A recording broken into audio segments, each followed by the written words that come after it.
Hey YouTube, backlit. Hey, how y'all doing today? Well, me, learning. Learning that after you get through painting something, and it's backlit, but you can see the tape. I put this grill in here without putting tape on that bumper cover, and it scratched the new paint. Redos, do-overs. My mentor said, you got a lot to learn, man. I said, man, these Tupperware cars, man, I ain't familiar with them, man. I'm just used to putting together metal, and ain't nothing to do with the plastic up in here. That's what I told him. So we had to fix the little mess up, and another thing I messed up on was, I think it was this side. Yeah. He showed me how to plastic weld, and I welded this piece on here.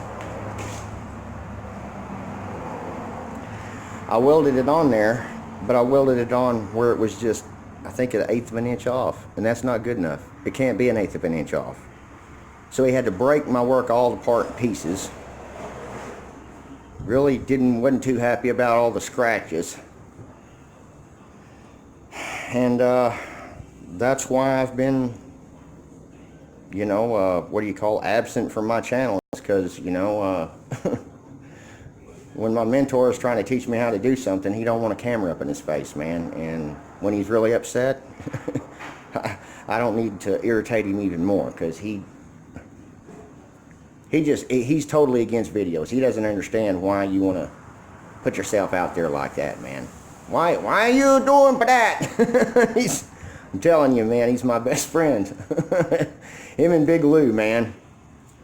But, so, in that said, it's time to put this cookie back together. We had to get a new headlight. I'm going to watch him repair them scratches. That headlight brand new cost $1,100. This one cost $650. And he's going to repair the scratches on that. But I'm not supposed to touch it until, well, actually, I don't touch nothing hardly any around here. I'm just watching and observing and learning and soaking it up like a sponge. But let's go see what's going on in here with my wife. What's going on? Ruurow Raggie. Louisiana. Louisiana, they don't have maps anymore. Where'd you find those at? In the office? Yeah, we made it, well, actually, it was a closet. This little area right here, I don't know if y'all remember or not, but there used to be a wall right here, straight across. It was just enough to put, there was a little bench right here all the way across, and we're going to have to take this shelf out. I don't like this shelf. I do. Huh? I do. Leave it alone. Why leave it alone, man? It's an office. Offices don't have shelves like that in it. It just looks ghetto. I want a nice office. Well, anyway, I took the wall down and we moved it out. We moved it out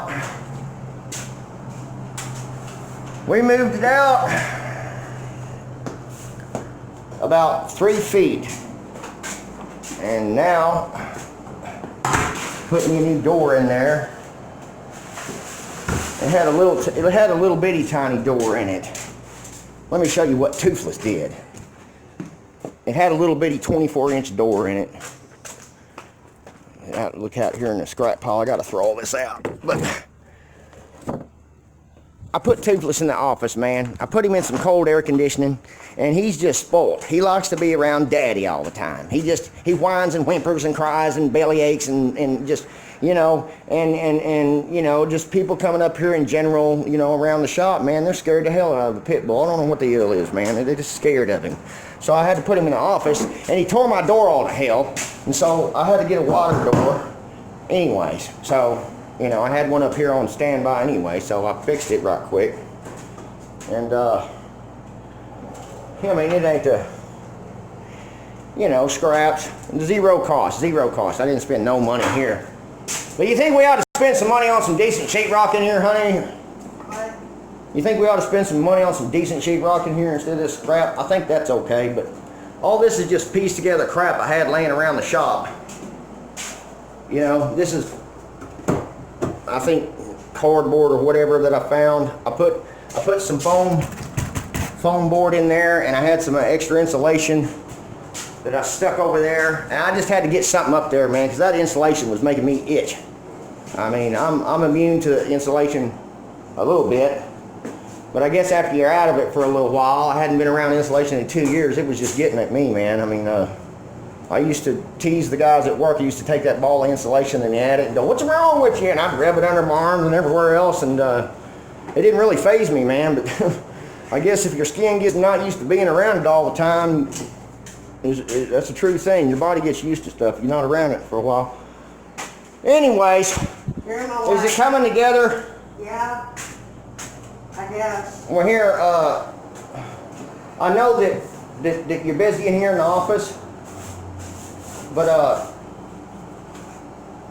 I just need you to sometime today help me put this grill back in here.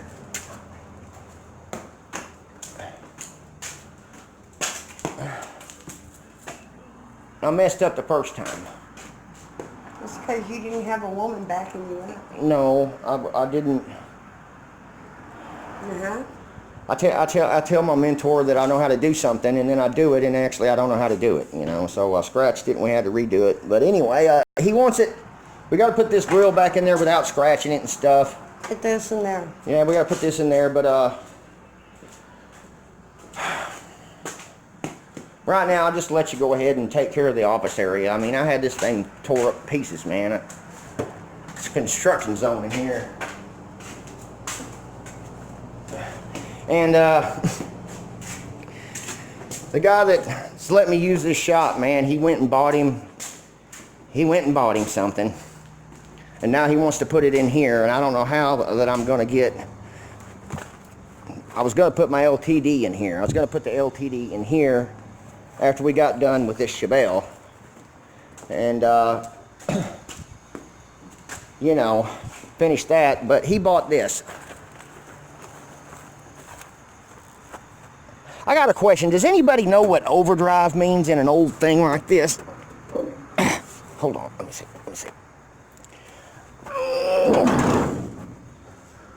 I want to know what overdrive means when it looks like a 3 on the tree. Is it possible to have that many gears? I mean, you got reverse, 1, 2, and 3. How do you get 5 different slots on a column shift? I was just wondering about that. If somebody can answer that question, but he wants me to do a compression check on it. We whirled it over with a battery in it. It whirls over. I pulled the distributor cap off, and it looks pretty clean. It does need a couple of wires hooked up. Probably needs the coil hooked up because all them wires are fried. It looks like somebody hooked it up backwards or something. I don't know, but they're all... It ain't safe to hook up them wires with all that insulation gone off the outside of it. Still got some of the cloth wiring still in it. But, perfect grill. I couldn't believe that. I guess this bumper cover did its job, you know. I like that. I used to own one of these years ago, and I pieced it together, and I wish I would hang on to it. You know, I was going down that lifestyle and that road I went down, and I'd get something, and then I'd get in a bind and do something stupid because I wanted some money. And I sold mine. I wish I would have hung on to it. It was just like this one. Also had a 53 Ford pickup with a flathead V8 in it, and it started and ran, and it went down the road, but dumbass me, whenever I was younger, man, said, I can't even drive it on the road. It only does 45 miles an hour. Well, I would love to have that flathead V8 right now. I could learn a lot from YouTube and put it together where it would at least run down the road without whining out so high. But, you know, you live and you learn. This thing here is just, God. I don't like messing with cars that are this far gone, you know. My personal self, you know. over here at the body shop, they just got a lot of this crap going on, man. I don't know if this is what he's got in mind. For now, he just wants to see if this thing will bust over and run when I get time to do that. My wife had to get out of that Volkswagen Passat. It left her stranded on the side of the road, man. Wouldn't start. Take it into the shop. You know, had to call my buddy Lou to come get us. Went and took it into the shop. And guy up the shop said, he said, hey man, he says, what is your idea with this Volkswagen Passat? And I said, well, let my wife drive it. She really ain't having to pay nothing for it. You know, it's just drive it, or when she gets settled into one, she feels like she wants it after she drives it for a while, and she's going to make a decision whether to purchase it or not. And I'll just have to do some trading, helping, you know, my other friend out that's got all these cars up here. This is his. So the same guy that owns the Passat owns this one. And this is a Lexus. And when I took it to my other buddy's shop that I used to fool around at, where Chewy used to be, he told me, he says, believe me, buddy, you'd want to get her out of that Volkswagen Passat. It's going to cost you lots of cash if it ever breaks down. The parts are highly expensive. He said, oh, you need to get this Lexus, because all it is a fancy Toyota. I thought that was kind of neat. And it's got cold air conditioning. It's got a straight body all the way around it. Shiny paint. The only thing I would have to fix on it would be, got a V6 in it, would be just buy another fender. Easy fix. Just go buy the fender, stick it on there, buy a new headlight. It's got leather seats. It's got all kinds of crap in it, man. He got it just like this. It's got eggs in the seat. I don't know what that is. Looked like somebody drank too much and Ralphed in there. They was hollering for Ralph in the back seat. Ralph!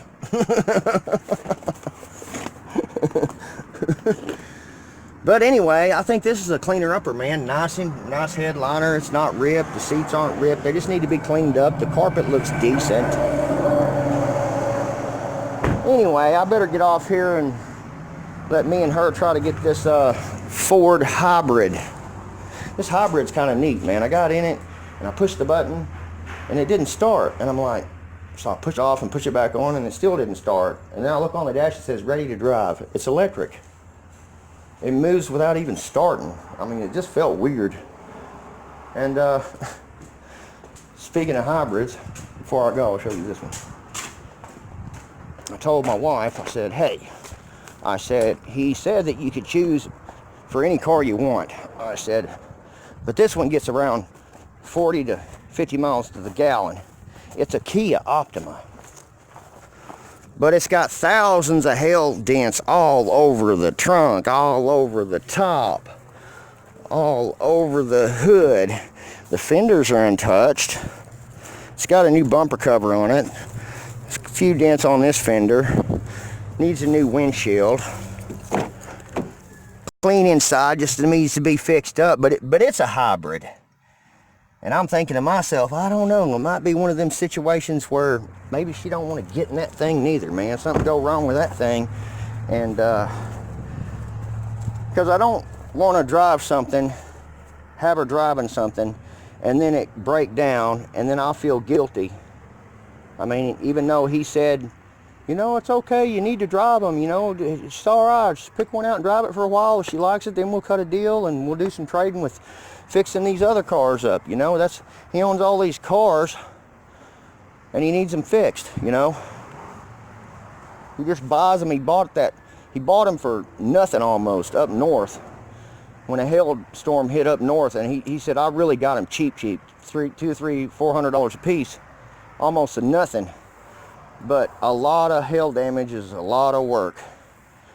And I'm trying to get her a car out and do some trading, you know. I told her if she wanted a car, she's gonna have to at least get out here and help me sand them dents down and fill them up. Help me out somehow, Mama, please. But so we're just doing the thing. thank you everybody for giving me advice on the Montego. Make sure I'm still rolling, yep. Thank you everybody for giving advice on the Montego. The guy says that, you know, he read all the comments down there. The guy that owns the car, he says, well, he says, I don't think it's something major. I said, yeah, it's something major, dude. It's a stuck valve. He says, well, we'll worry about the popping stuff later and how to diagnose that and find out what it is. Let's see if the transmission works. So we put about 5 quarts of transmission fluid in it yesterday and ran out, and it wasn't moving then. So I'm waiting for him to get back with some more transmission fluid on that and then go from there. But just one of those things, you know. You can give the customer advice all you want. Even tell him to read the comments of my friends on this channel, and you still got to respect his wishes and do it the way he wants to do it. He ain't looking to spend a lot of money on this thing. If the damn transmission don't work, then hey, just sell it like it is with it popping, you know. He said if the transmission works in it, then we'll find out, try to find out and make it quit popping, pull the valve cover off, see if we want to do a compression check, all this other yada yada yada yada, you know. So and then the same guy that owns this owns that other one over there that I painted the firewall on. He's just going to throw an LS motor in there, a used one. I ain't going to have it rebuilt, nothing. Have a transmission rebuilt for it. Put the darn thing in there, throw the front clip on it, and just sell that pile of crap, you know. I mean, it's a nice, I mean, it's a good car. I mean, it's a car that's a classic that maybe somebody will fall in love with. And that's his motto, is get it running to where somebody can get in it, sit in it, drive it around the block and go, whoo ha, I want to fix it up. That's what he's about. That's what he says works. So I think that he might have a concept there. You make a pile of stuff, a rust bucket, drivable. Somebody gets in it and they get that feel of what it feels like to be behind the wheel. And then it inspires them to, yeah, I want to buy this. I want to fix it up. I want to, you know, but let that person that drives it have that inspiration and let him figure out what all he needs to do and what order, and if he just needs to screw license plates on the floorboard, or if he needs to do it right and take it to a body shop. That's all their idea, their decisions, you know. So anyway, I'll get back on over here. Me and her got to get that bumper cover back together, and I need to get off here and help her out. But that's what I've been doing. I've been absent because, you know, it's just...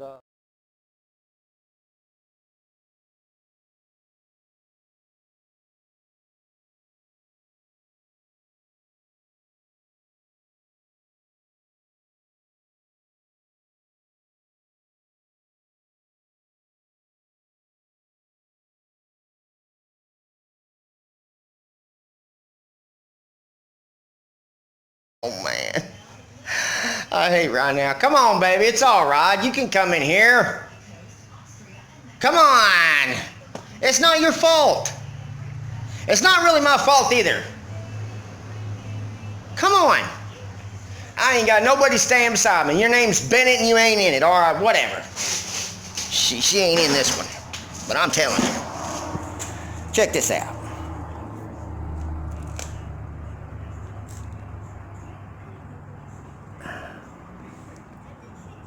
Where's the camera at? Right there.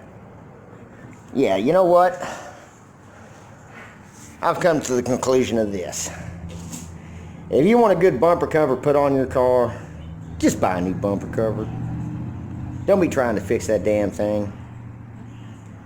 They show you how to fix them online, all this other crap. Use a soldering gun. I've learned how to use them, but if you're, especially on a critical spot, you know, a critical spot like that, that's what holds that bumper cover on. And I go to put it on, go to tighten it down, and it cracks. Just a little. So I go to take the bolts out, go to try to take it the rest of the way off, and it really splits a good one. So, you know, I asked my partner, hey man, I'm sorry, you know. I did the best I could. I was be careful for that, like you asked me. Because he told me, you be careful for that. I was really careful. And just from working with this crap, and I even asked him questions, he said he tries not to repair those bumper covers like that. He tries to work around it, but in this case, the customer didn't want to pay for a new bumper cover from the dealership, and the aftermarket people didn't have one in stock, and they was going to have to wait 2 weeks to get it. And the customer wanted his car now, and so I guess we're going to fix that pile of shit again. But my advice to everybody out there is don't repair bumper covers if it's on a critical spot to where it holds the bumper cover to something.